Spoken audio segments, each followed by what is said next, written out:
Brett Hauser, Chief Operating Officer for EV Connect, is working with clients, including Fisker Automotive, on making the electric vehicle ownership and charging experience connected and seamless, mapping out best practices on how the customer experience can be. We're an electric vehicle infrastructure solution provider, taking that last proverbial mile from the meter to the car, making sure that people get connected for EV usage. We try to make that process as seamless and painless as possible, while minimizing any behavioral changes that they might have when they're used to their normal ICE. Focus on two parts of the business, residential and commercial. Commercial is a lot of workplace charging, some public space.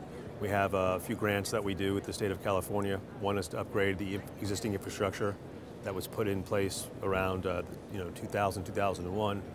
Also have a grant with LA Metro to see what, by integrating electric vehicles or EVSE into the mass transit system, to understand how that's going to affect people's usage and adoption of mass transit.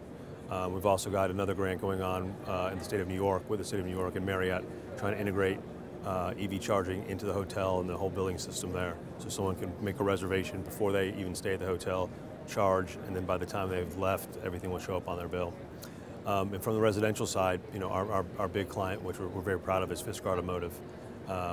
Fisker is a white glove approach, like you talked about, and we've basically the first step with that process was mapping out the best practices for how they wanted the customer experience to be, and how to make it done in such a way that the customer, ultimately, by the time they had their car delivered, the infrastructure was already in their home and ready to go.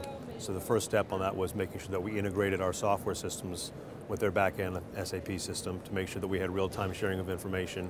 When a customer decided to make that purchase decision or put a deposit down on a car, that information automatically goes to our system, and then from that point, the ticket process starts for a site assessment and the installation process begins.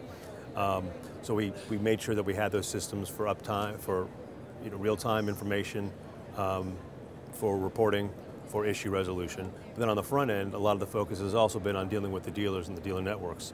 There's a lot of training that is involved in getting everyone up to speed on what is an EV, what does an EVSE mean, and understanding just the lingo that you're talking about, understanding what the customer experience is going to be like when someone comes to their home, what has to happen to get that customer EV ready, because this is something that they probably haven't gone through before.